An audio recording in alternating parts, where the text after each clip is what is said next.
2021 might be AEW's best year yet when it comes to the 4 pay-per-views they put on. In just a bit, you'll see why I think this year had the best pay-per-views that AEW has put on yet. And I'm not saying that all 4 pay-per-views were home runs, but they sure as hell came close to that mark. And as I say time and time again, it helps that there's only 4 pay-per-views a year in AEW, which gives all of them a big can't miss event feel. And before I get to my list, of course just keep in mind this is all my opinion. Your list might differ to mine, and that's completely okay because AEW put on some very good shows this year. This is Tranquilo Club, and this is my rankings of the 4 AEW pay-per-views of 2021.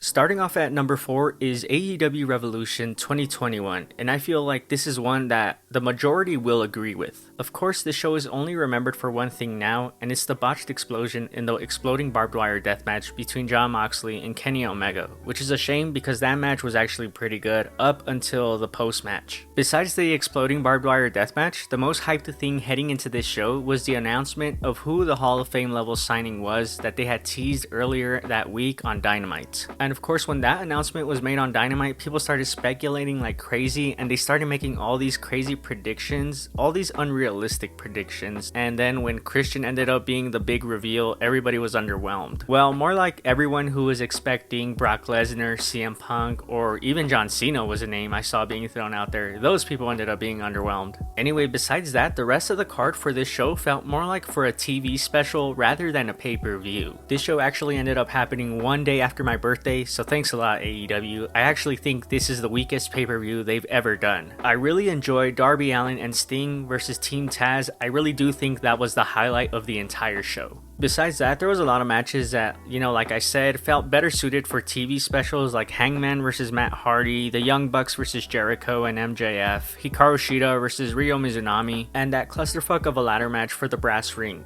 And also, it didn't help that this was very much still pandemic AEW. It's hard to even go back and rewatch this after having crowds back. Almost all AEW pay-per-views also tend to have at least one match of the year contender, and that's what this show really lacked. All of it was pretty forgettable, and that's really why this belongs at number 4. At number 3 is Double or Nothing, and it feels like AEW knew they had to deliver after Revolution, and so they gave us this excellent card and an excellent show. This was essentially the swan song of the pandemic era, but for the first time in over a year, there was full capacity in Daly's Place. This really felt like a celebration of pro wrestling after the tough year we had all just experienced. I feel like with the exception of one match from top to bottom, this card reminded us of why we love AEW. I won't go into a lot of detail with this show because I have a full video where I covered it from top to bottom, and I'll leave a link to that in the description below. But what I will say is why I think this show was excellent was because it offered a variety, which is what AEW loves to do. Hangman versus Brian Cage was a fight, you had the Young Bucks versus Kingston and Moxley, which was a tag team epic, the absolute masterclass of a world title pay-per-view match between Kenny Omega, Orange Cassidy, and Pac, a totally fun tag team match where Sting made his in-ring return with Darby Allin to face the Men of the Year, and of course just the stupid fun main event of the Stadium Stampede between the Inner Circle and the Pinnacle with the feel-good ending where the Inner Circle won. This show was basically a thank you from AEW to the fans for sticking with them through the pandemic. It was just great once again to see an arena fully packed with a passionate audience for a show with multiple match of the year contenders, which is what we've come to expect from AEW. It was a stellar return to normalcy. Coming up at number 2 for me is Full Gear. And look, before you throw your tomatoes at me, just know that the top 2 are pretty much interchangeable. Both shows were excellent. Both are pretty much show of the year contenders. Both had moments that will go down in AEW history, in pro wrestling history, and will be talked about for years to come. Full Gear was capped off by the crowning moment of Hangman Adam Page. This was the story of AEW since the beginning, since day one. And if you know anything about this channel, it wouldn't be possible without the story of Hangman Adam Page. This card featured the fully stacked AEW roster that we know today. Over the past year and a half, AEW made some big signings. Malachi Black, Andrade El Idolo, FTR, Eddie Kingston, Christian Cage, Miro, Bryan Danielson, CM Punk, Adam Cole, and every single one of those people were featured on this card. And it wasn't just the new signings that were featured. Guys like Jungle Boy, MJF, Darby Allin, Sammy Guevara, Chris Jericho, Cody Rhodes, Kenny Omega, Hangman Adam Page, the Young Bucks were all still featured on this card. If anything, Full Gear 2021 should be lauded for featuring so much top talent in such significant ways. Nothing on this card was filler. MJF vs Darby Allin was probably the best pure wrestling match of the night, and it was two guys who hadn't been on TV just over 2 years earlier. Lucha Bros vs FTR featured two of the best tag teams in the world just doing their thing. Danielson vs Miro was once again two big signings that AEW made over the past year and a half, and they went at it in a stiff fight. You had the absolutely absurd 6-man Falls Count Anywhere match where Jungle Boy and Luchasaurus teamed up with Christian to take on the Super Clique. Let me just say that the Young Bucks don't miss on pay-per-view. They might have had that forgettable match on Revolution 2021 against MJF and Chris Jericho, but even then that wasn't a bad match. We had Ty Conti vs Britt Baker for the women's title, where I feel like Ty Conti truly proved that she can in fact be a women's champion on national TV despite what her previous employer thought. And of course, one of my favorite matches of the year, CM Punk vs Eddie Kingston. Of course, this match was sold with a single promo between Punk and Eddie in the days leading up to this show. This match was just a little over 10 minutes, and it was exactly what it needed to be, a brutal fight between two men who had real life animosity between each other. And of course, Hangman's crowning moment, as I mentioned earlier, against Kenny Omega, the man he has years and years of history with. Hangman's big moment was not just a reward for Hangman himself, but it was also a reward for the loyal AEW viewer who had been watching since day one. This essentially felt like the end of chapter 1 for AEW. It was a near perfect show. So why isn't it number 1 on my list? Well, because I wasn't there live. At number 1 on my list is All Out. Now, this might be unfair to Full Gear 2021, but like I said, this is just my opinion. You know, you can believe that Full Gear was the best show of the year, the best show of all time, and that's perfectly fine. But let me tell you, I've been to multiple concerts for some of my favorite artists. I've been to NFL games, I've been to NBA games, I've been to 2 WrestleManias. But All Out was the best live entertainment experience I've ever had. And that's not just because I'm a quote-unquote AEW shill. I'm pretty sure if I would have attended Revolution 2021, I would have had a miserable experience. Once again, I won't go into full detail on this show because I made a full-length breakdown from top to bottom on this show in another video, and of course I'll link it below. But I said it in that video and I'll say it here. All Out 2021 is one of the best wrestling pay-per-views I've ever seen.